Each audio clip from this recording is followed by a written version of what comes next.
And welcome everybody to the newest episode of Amateur Theory. We have a special treat for you today. If you thought the Sonic the Hedgehog movie was recent, wait till you get a load of this. We're doing Artemis Fowl, which came out, has it even been a month? I don't think it's even been a month. Oh, it's... By the time they see this, It will have been, though, I think. Okay, that's true, yeah. But yeah, this is pretty contemporary. So, this is the latest and hottest new Disney film? That's right. Would have been released in theaters, except for that, given the current situation, they decided to put it straight to streaming. As all our episodes are, this is going to be a spoiler cast. If you haven't seen it and you want to see it, then, I guess wait. Advice, just don't. Watch the podcast, but you don't need to watch the movie. Yeah. It's okay. You can skip it. But yeah, this was not a good movie. We're back. We're again back to the not good movies. This one was pretty bad. Yes. Well, for okay. a variety of reasons. So I think, actually, was I the one that was initially interested in doing this? Just because, or I remember seeing, I think like the Rotten Tomatoes score or something. Like it was. I think I sent it to you. I sent you the Rotten Tomatoes score as like a joke, like, oh, we could do this one, and then you were like, then you were like excited about it. You're like, oh yeah, let's rip this one up. I was feeling cocky then. Yeah. So I saw it's like at a 10% or something. Terrible number. So I thought this was going to be like, oh, is this like the next Last Airbender or something? I thought it might be one of those. In a lot of ways, it was. Like, I think it actually had a lot of similar problems. It just wasn't quite as bad, but it had it took too much source material, and it tried to drill it down to like the most exciting moments. But by doing that, you got rid of like all character development. You got rid of like any kind of like interesting. It was just action sequence after action sequence. Got rid of any coherence. You've read the books, right? Yes. Okay. So, I mean, we're talking like over a decade ago. So it's not like I had like a fresh memory of it. But even after I watched the movie, I was like, this is not what I remembered even a little bit. And I just Googled like differences between the movie and the book, and they're substantial, actually. They made particularly on the lead, young Artemis is a very, very different person. Because in the books, he's an actual villain in the books. Yeah, like, he is, and so is the dad. Like, none of them are like happy-go-lucky people. They're all like very, very terrible people, actually.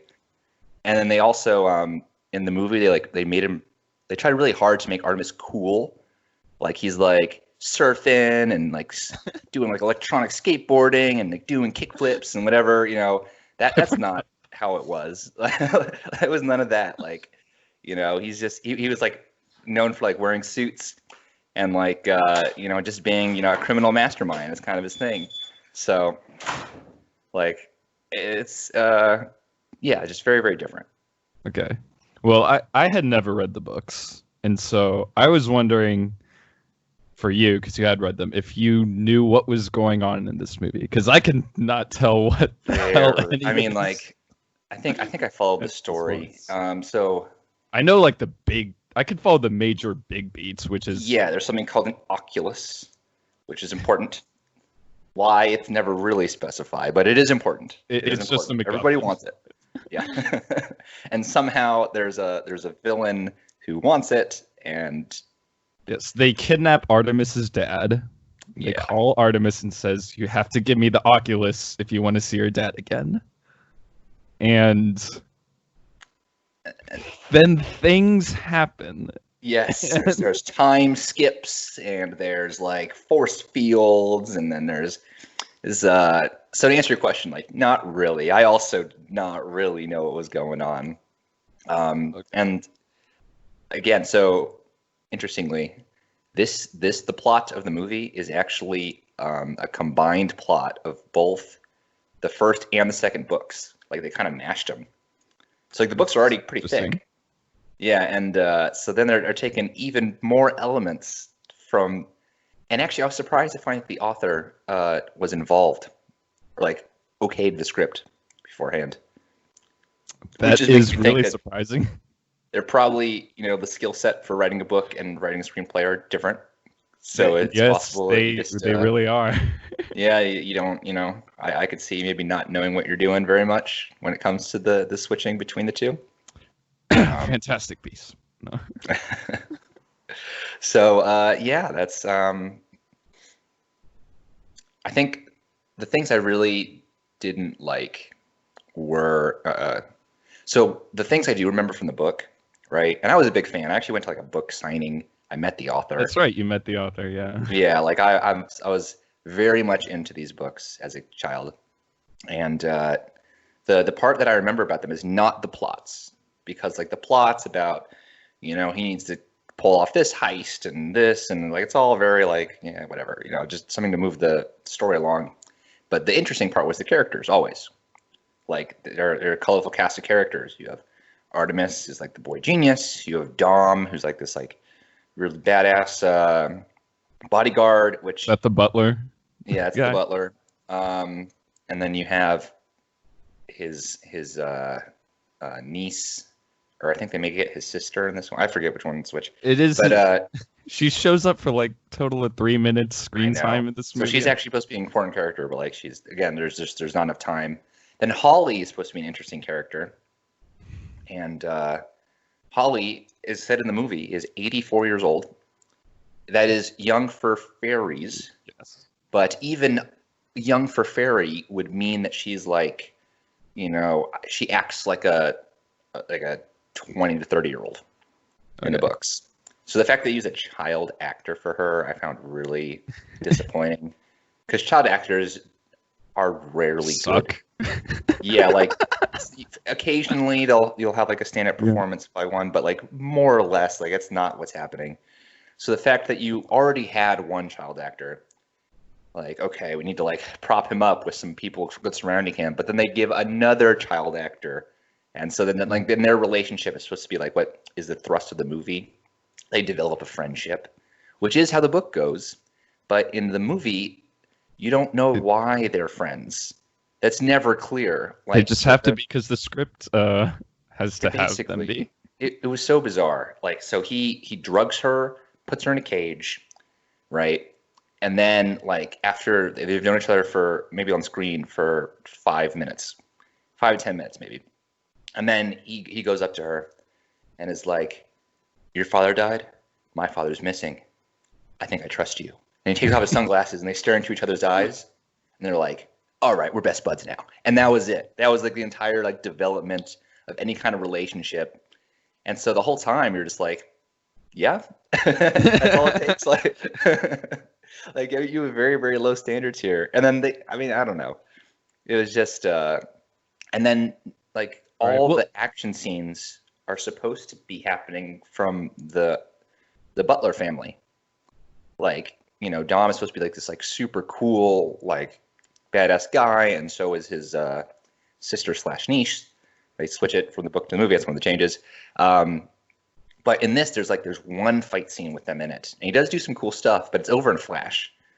Like, most of the action comes from like the CGI effects of people like being floated up 10 feet in the air in a boat, and then they like crash it down. Like nothing, it's more like, instead of people doing things that are interesting, it is that things are happening. Again, that's kind of a similar criticism we had of Last Airbender, where like, honestly, I don't remember the action scenes that well, and I think part of that just might have been because while that was going on, I was trying to piece together what was happening or how we got to this point. And hold on, I want to try to make sense of this. Okay, let's start from the beginning. Okay. Mm-hmm. We have Artemis, I guess, boy genius, Jimmy Neutron, I guess. No. Yeah. Anyway, he's I also like, he does the boy genius thing where like things just happen, and he's always like, I knew it would happen like that. Like there's like no, and it like doesn't really make sense to the audience. Like, why did you think that? Like, that's never explained. Just he always knows. And so because things worked out, obviously it was because of Artemis being so smart. Of course, that was the reason. And it's like, okay. Anyway, sorry. Okay, so we have Artemis, very smart kid, and his dad is like dealer in antiques and rarities or something. I can't remember his profession, but is he also a thief in this movie? Like he steals stuff from the fantasy underworld. It's implied that he's a thief, which in the book he totally is a thief. That's what he does. But in this, it's like, is he a thief, or is he just trying to protect the fairy realm by stealing things? It's unclear. Well, he has the Oculus, I guess, which is to get it out of the. We don't know what the Oculus really does or anything. But anyway, Artemis's dad gets kidnapped by a villain who we never. Do we even learn their name? Do we learn their name even? I don't know. I only know because I reread the Wikipedia synopsis afterwards to make sure I understood what was going on. It's Oblai. I don't know if I'm pronouncing it right. Anyway, it doesn't really matter. They might as well have not had a name based on how much we know about them. A faceless villain kidnaps Artemis's dad, calls Artemis and says, "All right, I have your dad. If you want him back, you have to give me the Oculus." Okay. And Artemis is like, "What's the Oculus?" And so is the audience at this point, because we're like, "Oh, all right." And the villain, I think, just says, like, "You're smart, you'll figure it out." And I was thinking, like, while I was watching the movie, like, am I stupid? Was I supposed to have figured it out? Because I didn't figure it out.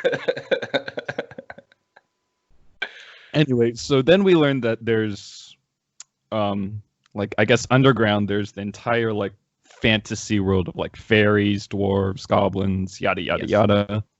And I guess the fairies are, like, the police or something. Right. They have a very FBI, CIA thing. I don't know.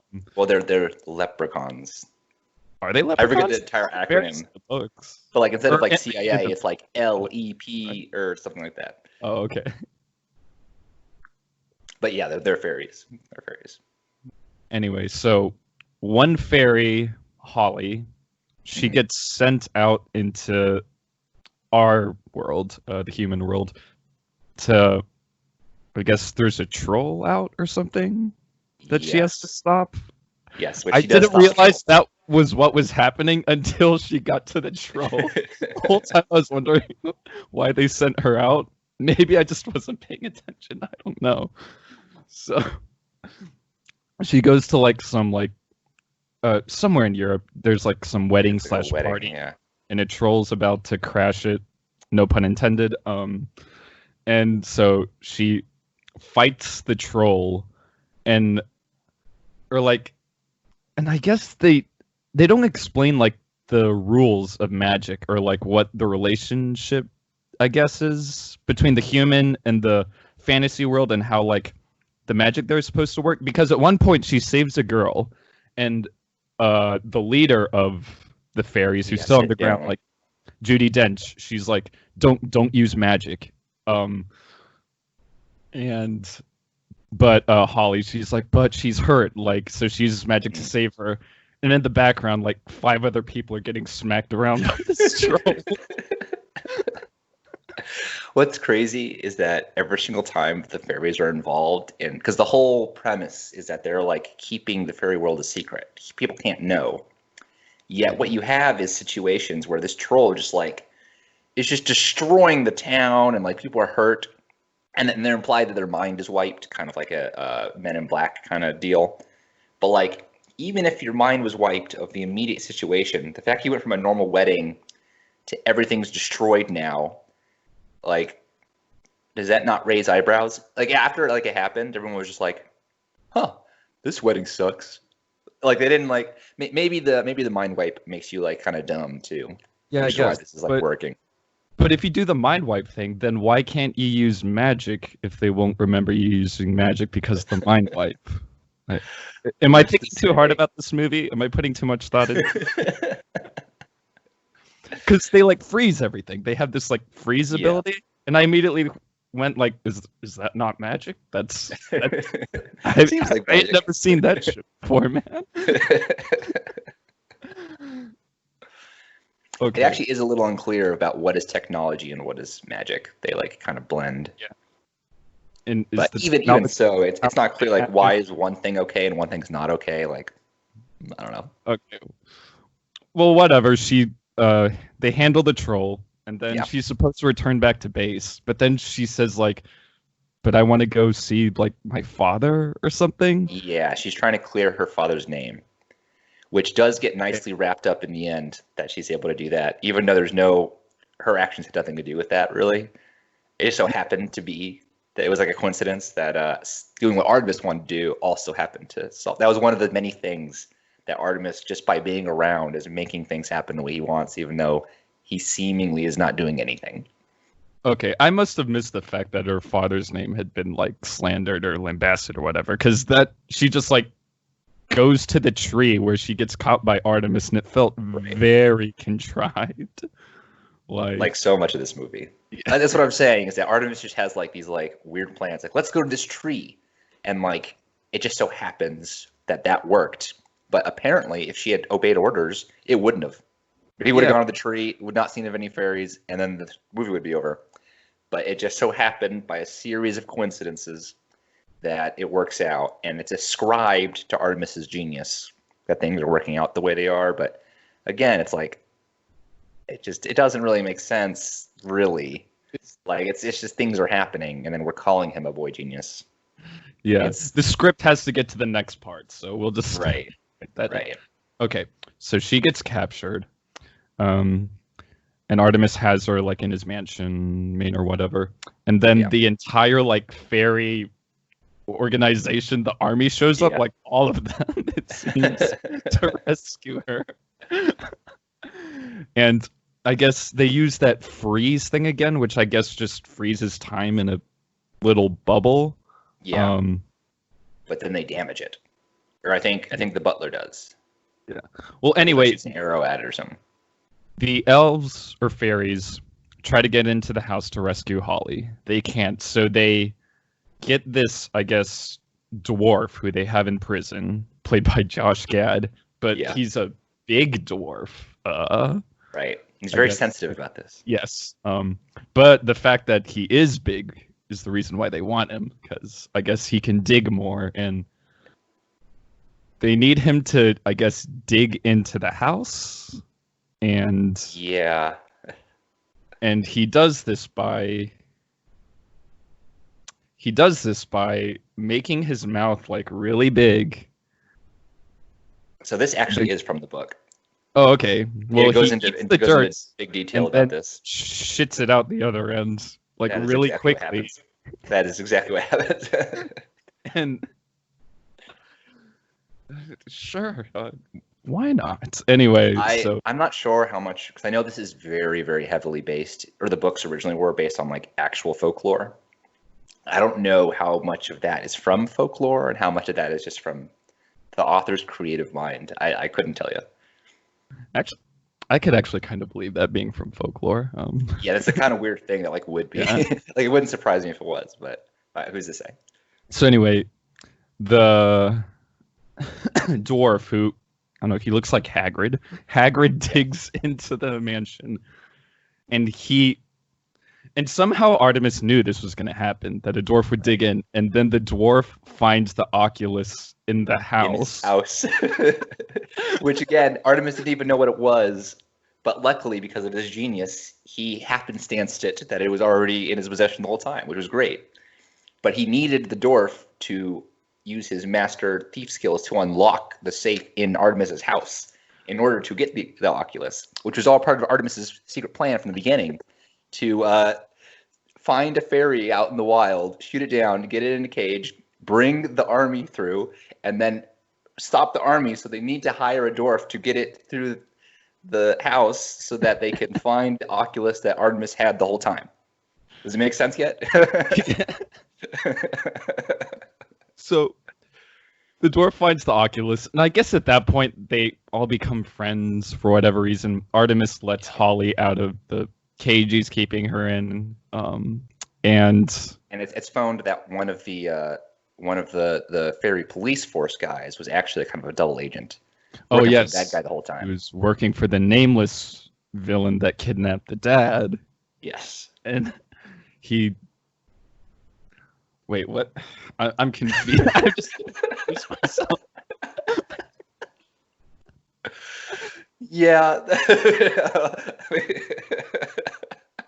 Well, okay, so there's a couple more action sequences, like a troll shows up. Might have been the same troll, but they made it bigger and angrier and more scarier now. But they somehow beat it. And then I don't know. I actually remember the film being kind of anticlimactic. Like they have the Oculus, and doesn't Holly just like use it? She's like, "Okay, I'm gonna use it now," and the dad's just like back. Yeah, he just shows back up, and then it's like one of those things where the villain is like, "Curse you, Artemis." I don't think he says that exactly, but like something to those effect. And then the movie ends. I think it was setting itself up for a sequel, but I'd be very surprised if there will be a sequel. I don't think so. I mean, yeah, because nothing's explained in this movie. Like, and so I'm curious about your take on this. On one hand, I was super grateful the movie was very short. Like, very grateful that it was only like 90 minutes. But at the same time, they probably could have used like another hour at least just to wrap things up. But then if they had kept the same actors and everything, it would. Oh yeah, like. See, I guess you had to do the whole thing from scratch. You had to start over. But and actually make it good this time, and then like try to like take your time. Don't try to cram 2 books into one. I guess is what you said. Just.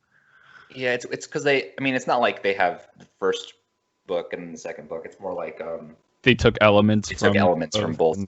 Like the Oculus and the villain are from the second book. Okay. But the obviously like him meeting Holly and stuff is from the first book. Some other differences that again I didn't remember this, but like I just looked it up later. Like what were the differences? Besides the characters being totally different people, the other difference was that in the movie in the book, the father does not know about the Varys. Like he's just like a criminal. Like, that's what he does. Okay. He's a criminal. He's never home basically, because he's always off doing criminal shit. And then there's he has a mother too. Artemis has a mother, but she's kind of crazy. So she's like a disturbed lady who lives with Artemis, who kind of has to like take care of the house himself, basically because his mom isn't doing anything and his dad is always gone. And Artemis, through his intellect, figures out that fairies are real, and therefore comes up with a plan to utilize that to steal. They make money, because that's his primary motivation in the books. Is he's a so you actually see some genius and intellect in the books. Yeah. Like it's and I'm sure that if I read them,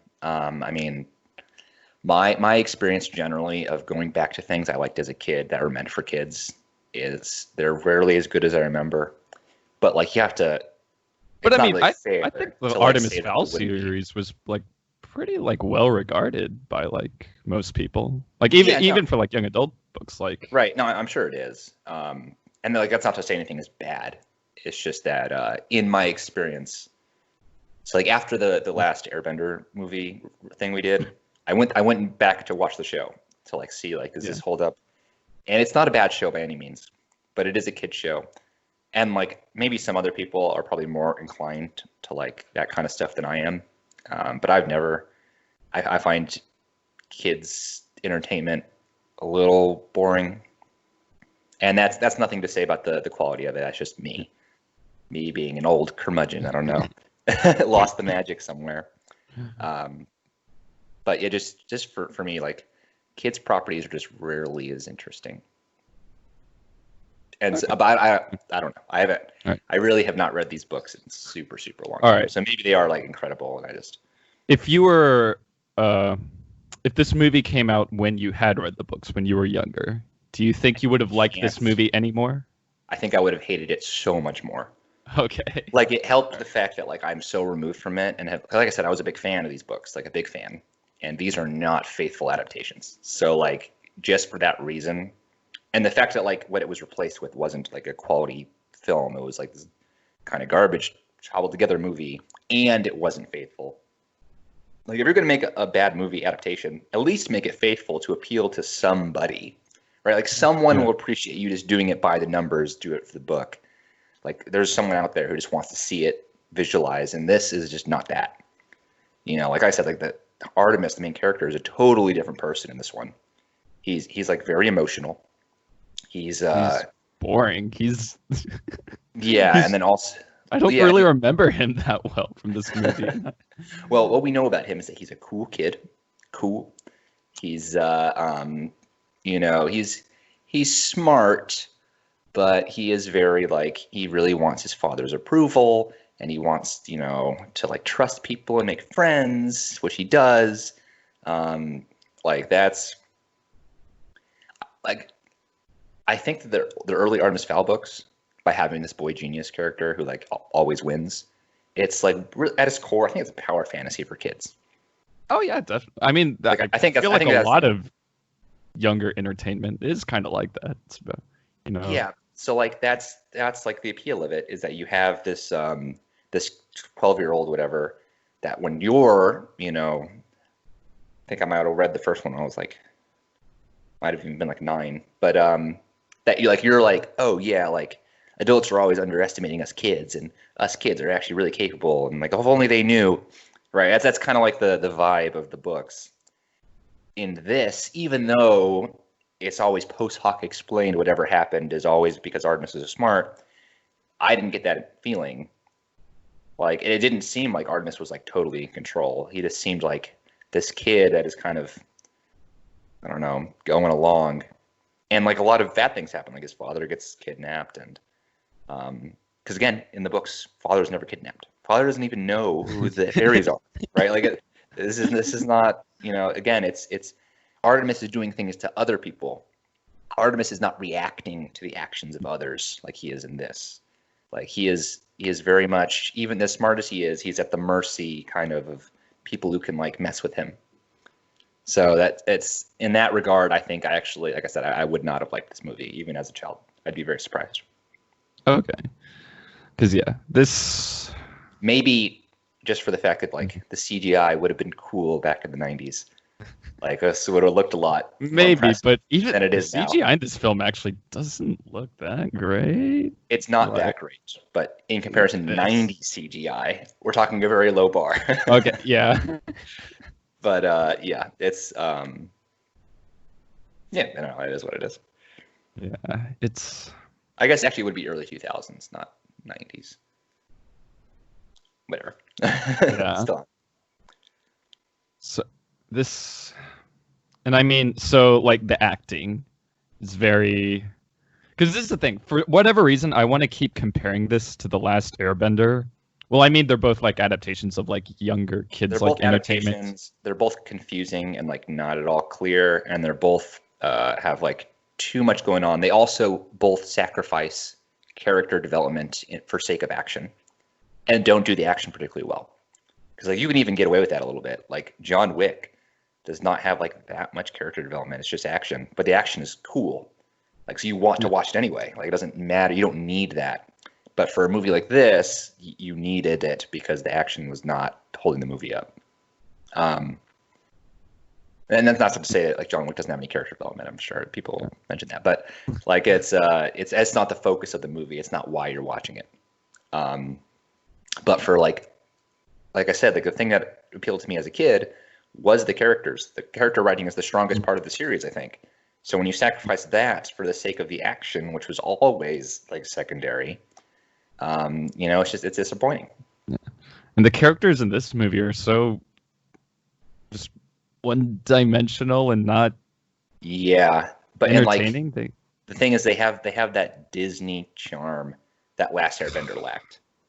Like so, yeah, I mean, this is a more fun movie to watch than Last Airbender. Like for sure, Last Airbender is like painful. Like I had to force myself through Last Airbender. Whereas this, I actually was like I wasn't like loving it or anything, but I did not like detest this movie. I was like, yeah. And that's the thing is you have like, you know, like veteran actors like Judi Dench and Josh Gad, and even though like the writing, I like Josh Gad. I don't know if I'm. Well, he's call him a veteran actor in the same. Well, he's a very famous, emotive actor. Yes, sure, comparison might be like. But I mean, you even have like Colin Farrell and as a dad. Even though he hardly shows up in this movie. But I would say Judi Dench and Josh Gad were doing most of the like carrying in this film, I guess. Well, I remember them more than the other characters. Because it seemed like they had more to do than. Yeah, like yeah, like it is just kind of most of the humor is driven by them. Honestly, they're the ones who are really driving the plot along. Yeah, like it's implied that it's all Artemis's secret plan, but like actually, you know, it's the dwarf thief and the commander who are like setting all the motions in action. Yeah, like, they were doing things. Yeah, exactly. And everyone else is just reacting. So yeah, I think I would not say this is like Judi Dench's best role or whatever. Like the acting was not like so incredible. We're just talking about in comparison to everybody else. Yeah, like I guess that's kind of where it was. And Colin Farrell was also fine. For what he had for like the 3 minutes he's on screen. Right. You know, one thing I actually never figured out is what the reporters were reporting on.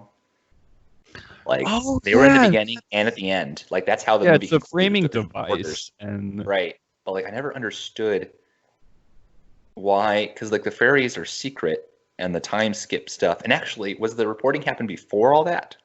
I think it was, right? The reporters first came and swarmed to the house before all of the actions were set in motion.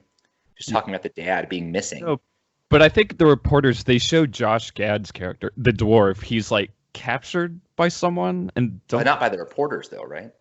But I thought the reporters did see that, like they were kind of reporting on it. It's like this person has ties to Artemis Fowl that or also something. Didn't make any sense, by the way. Yeah, I had no idea who he's caught by or why he was captured. Story, and he's like, but Artemis knew I was going to be captured the whole time, and then he jets out of there, and it's like, why was that the plan? Like once again, the thing happens, and of course it was Artemis's idea, but like, why was it his idea? What was this accomplishing? Like, is there any point whatsoever? And maybe it is explained, but there's just so much stuff going on that like you missed it. It wouldn't surprise me if it wasn't explained either, though. Like for this movie, either would be unsurprising. So that's yeah, it's like like in terms of like the technical aspects or like the direction, I don't know. I think the biggest problem is probably the screenplay and the acting. Like, yeah, but even like it would have been hard to turn this into like a coherent film. Well, the action scenes, because I hit on this a little bit earlier, I think the best action scenes is ones where your characters are doing things and not ones where things are happening. And that like, it's like, sounds like a hard distinction to explain, but it is something that I complained about in Last Airbender, and I think it's something I'm complaining about here. That like all the action is driven from, well, unless it's like a troll or like the space force or the time field thing and like stuff like that. And that's okay if you pepper that in, but like that drives all the action almost. And so like that's only interesting for so long. It is very busy on the screen. In that sense, it was more fun to watch than, you know, Last Airbender, because like it just the special effects were more impressive and like the stuff like that. But it's still like, I just mean like compared to like Last Airbender, like there's nothing like jarring in how this was put together. Like in Last Airbender, there's like edits in the film or just like camera work where I was like, what are you guys doing? Where in this, I didn't get any of that too much. In fact, there's even like some, I'm not going to call the cinematography in this movie like great or anything, but there are even some shots I like. I like seeing kind of like the Irish countryside next to the beach. And and I'm like really grasping at things right now. Well, yeah, I think we covered most stuff. Do you have any like final thoughts on this movie? Well, is there anyone you could recommend it to? I'm gonna just go ahead and say no. Like, I mean, I was trying there. No. Right. Like even though this is not the worst movie I've ever seen, I can't recommend it to fans of the book. I wouldn't recommend it to children. There's better things to watch. Wouldn't even recommend it to people who like bad movies, because if you're going to watch a bad movie, there's so much more fun ones in this one. So like in every single aspect, I just don't know, like, unless you're just extremely morbidly curious about how they messed it up, I guess. Like I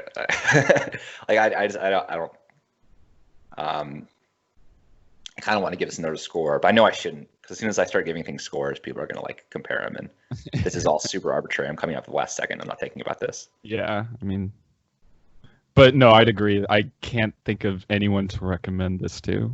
And like, if I did it, what were you gonna say? I said 3 out of 10.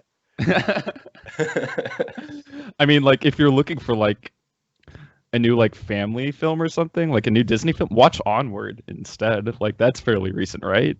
And that's actually a good movie. Like this is there's no reason to see this one. There's not. Artemis Fowl. Don't watch it. Well, thank you for listening in. If you're watching on the YouTube channel, please give us a like, subscribe, comment. If you're on Spotify, Google Podcasts, please give us a follow. And until next time, we're out. All right. Take care, everybody.